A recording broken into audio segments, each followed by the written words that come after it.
Sri Mulyani jualan ekonomi syariah. Iya jualan ya, biar berkah atau bikin ngakak. Kapitalisme gagal, komunisme gagal, kembali ke ekonomi syariah. Preketek lah. Sri Mulyani sang menteri keuangan terbaik dan juga kebanggaan dunia, ya kan? Dunia Konoha. Apa dunia mana tahu dah, ya kan? Kembali beraksi. Kali ini jurus yang dikeluarkan adalah, ya kan, bukan Kamehameha, bukan tenaga dalam, tapi jurus yang dikeluarkan adalah ekonomi syariah. Katanya biar subscribe media-media Islam daripada kita subscribe media-media maksiat.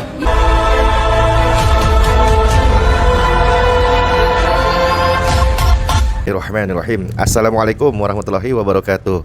Jumpa lagi Al-Fakir pada kesempatan hari ini, saudara, Senin 25 Agustus 2025. Bagaimana, semoga semuanya, saudara dan keluarganya saudara semakin sehat, mulia, barokah. Amin, Allahumma amin. Masih panjang umur perubahan, panjang umur perjuangan. Gak mau berubah, gak mau berjuang. Apa kabar otak? Otak kemana otak? Sri Mulyani jualan ekonomi syariah. Iya jualan ya, biar berkah atau bikin ngakak. Kapitalisme gagal, komunisme gagal, kembali ke ekonomi syariah. Preketek lah. Sri Mulyani sang menteri keuangan terbaik dan juga kebanggaan dunia, ya kan? Dunia Konoha. Apa dunia mana tahu dah, ya kan? Kembali beraksi. Kali ini jurus yang dikeluarkan adalah, ya kan, bukan Kamehameha, bukan tenaga dalam, tapi jurus yang dikeluarkan adalah ekonomi syariah. Katanya biar keuangan negara makin berkah, rakyat sejahtera, dan utang negara apakah auto lunas, ya kan? Tapi emang beneran bisa gitu? Ekonomi syariah lagi ngehits banget nih. Tapi banyak juga yang masih bingung, apa bedanya sama ekonomi konvensional riba? Apakah kalau pakai ekonomi syariah sekarang semua masalah keuangan auto kelar, auto lunas, auto tanpa denda? Apa gimana? Apakah riba atau minggat atau kapitalis negara-negara kapitalis seperti Amerika dan Cina, ya kan, menghilangkan utang dengan melakukan pemutihan? Ekonomi syariah lagi dijual-jual sekarang sama Sri Mulyani, yang notabene saudara tahulah, saudara pahamlah. Bisa juga sih disebut sebagai diduga kuat antek kapitalis atau gimana. Aduh. Netizen pun gak ketinggalan nyinyir, saudara. Ada yang bilang Bu Sri mau bikin ini negara kayak pesantren ekonomi. Ada juga yang bilang kalau ekonomi syariah nanti maling-maling kayak Emmanuel Ebenezer, ya kan, kayak koruptor-koruptor itu nanti masuk surga dong. Tentu saja kita gak boleh serius. Bisa jadi niat Sri Mulyani ini baik, ya kan.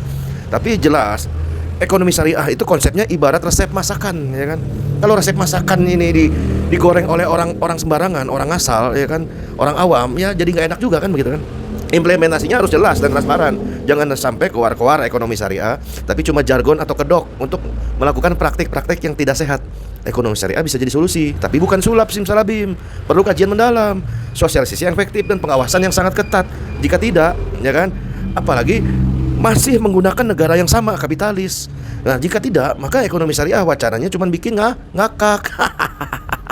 Ngakak, cuman jualan, cuman keluar-keluar, cuman nama, tapi penjelasannya nggak masuk akal. Biar masyarakat nggak bingung, ekonomi syariah benar-benar bawa manfaat atau kagak. Tapi negaranya masih kapitalis.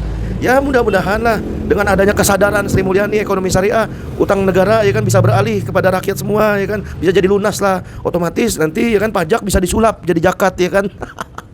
Dan dorongannya juga dapat pahala gitu kalau namanya ekonomi syariah. Padahal gak sebegitu, saudara. Dalam sistem ekonomi Islam, apalagi Islam kafah yang sudah hampir terbukti 1300 tahun, ekonomi syariah merujuk pada sistem ekonomi yang benar-benar di bawah sistem pemerintahan Islam kafah, yang berlandaskan prinsip-prinsip syariah. Di situ akidah, di situ syariat Islam ditegakkan secara kafah, secara total, yang tujuannya jelas, menciptakan keadilan, kesejahteraan, dan kemaslahatan bagi rakyat dan umat. Nah, ini dikelola, bukan sembarangan kelola, tapi dikelola oleh Baitul Mal. Tentulah mengatur kepemilikan harta, kepemilikan individu, kepemilikan yang namanya asing maupun asing diatur benar-benar. Kalau perlu dilarang kepemilikan asing. Dan jelas menghindari riba, mendahulukan sektor publik, serta mengelola sumber daya alam kita melalui Baitul Mal untuk memenuhi kebutuhan pokok rakyat, termasuk sandang, pangan, papan, serta pendidikan gratis, BBM gratis, dan lain sebagainya macam gratis. Dan itu ekonomi syariah hanya bisa ditegakkan oleh negara yang berdasarkan sistem Islam kafah, bukan sistem kapitalis. Kalau sistem kapitalis coba-coba mau pakai ekonomi syariah, yang ada malah bikin ngakak. Wassalamualaikum warahmatullahi wabarakatuh.